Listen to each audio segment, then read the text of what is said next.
Olá e boas-vindas a este nosso guia visual. Hoje o foco é total na rotação 3, o manejo clínico da dor neuropática. Para quem está na linha de frente da saúde, a gente sabe bem que lidar com casos complexos de dor crônica é um baita desafio no dia a dia.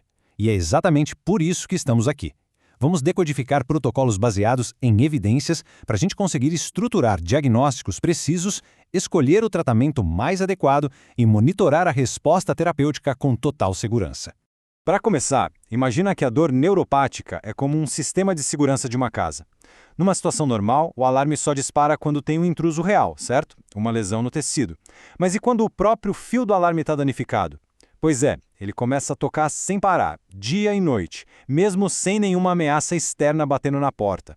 A dor neuropática é literalmente isso, um alarme neural defeituoso. E o nosso objetivo clínico não é só abafar o barulho, mas sim consertar esse circuito e devolver a qualidade de vida ao paciente. O nosso roteiro clínico de hoje é super direto. Vamos mapear a fisiologia da dor, passar pelo diagnóstico estruturado, explorar a farmacologia de primeira linha, as terapias tópicas, as opções de resgate e, por fim, o monitoramento multimodal. Parte 1. A fisiologia da dor. Bora entender a base disso tudo. O que é realmente fascinante sobre esse processo biológico é como ele mapeia as vias exatas que os nossos tratamentos precisam alvejar. Tudo começa com a transdução lá na periferia, convertendo estímulos em sinais elétricos. Depois, os nociceptores aferentes primários levam essa mensagem expressa para a medula espinhal e de lá para o cérebro. Mas o nosso sistema nervoso tem uma carta na manga, que é a modulação, atuando para dar uma segurada nessa atividade. Quando a gente fala de dor neuropática, a gente está lidando justamente com falhas brutais nesses processos de transmissão e modulação. 2. Diagnóstico clínico estruturado. Diagnosticar esse tipo específico de dor exige uma investigação muito metódica. A gente não pode abrir mão de 3 critérios definidos pelas diretrizes internacionais. Primeiro, a dor tem que ter uma distribuição neuroanatômica plausível. Segundo, a história médica precisa confirmar uma lesão ou doença no sistema nervoso.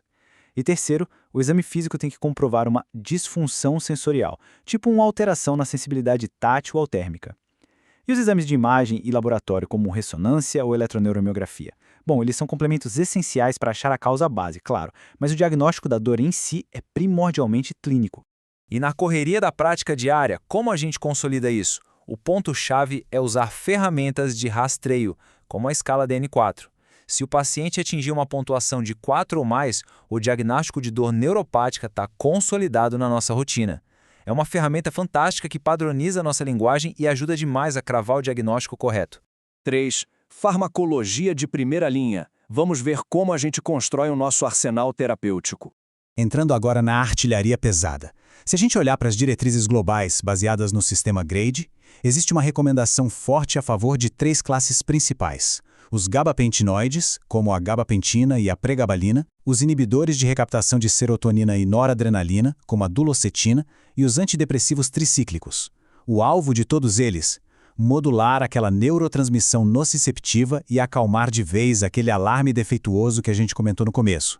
Mas, obviamente, a medicina não é uma receita de bolo. A gente precisa contrastar essa abordagem geral com protocolos bem específicos. Olha só a neuralgia do trigêmeo, por exemplo. O jogo muda completamente e a carbamazepina passa a ser exigida de cara como terapia inicial. Entender essa diferença é o que define se a gente vai ter sucesso ou falha no tratamento. E aqui vai um alerta de segurança que é absolutamente crucial. Quando a gente prescreve antidepressivos triciclínicos, a teoria tromba com a realidade clínica de tratar pacientes idosos com segurança.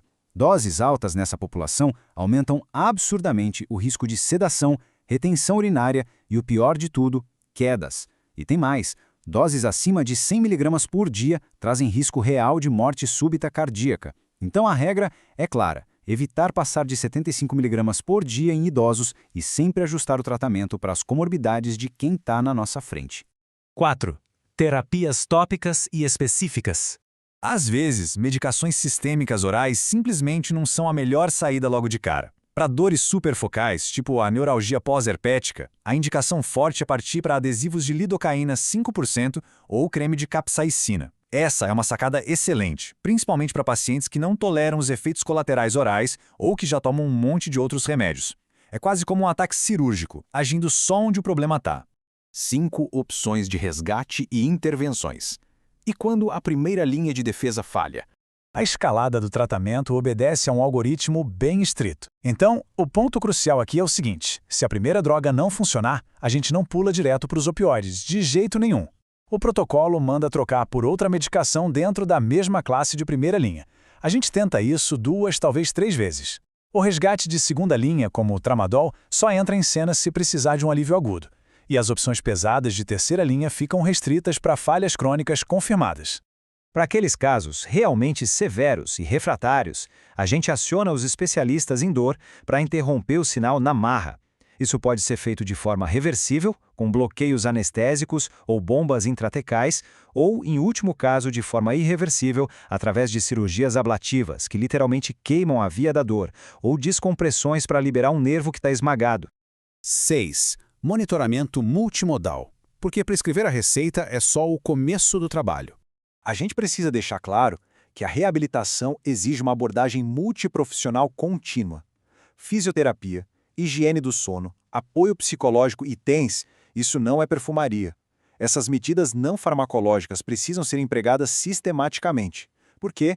Porque elas potencializam a analgesia, melhoram a funcionalidade e, na prática, permitem que a gente reduza a dose dos remédios, cortando pela raiz muitos efeitos colaterais indesejados. Bom, dominar a via aferente primária, saber titular a gabapentina ou aplicar o DN4 é a nossa obrigação clínica. Mas o sucesso real e duradouro no manejo da dor neuropática só acontece quando a gente une o algoritmo farmacológico, a reabilitação física e mental. A modulação da dor não acontece só lá na medula espinhal, né? Ela acontece no contexto de vida de quem está sofrendo. Então, para fechar esse nosso guia, fica a pergunta provocativa para a nossa prática diária. A gente está apenas tratando os receptores ou o paciente como um todo? Um grande abraço e até a próxima.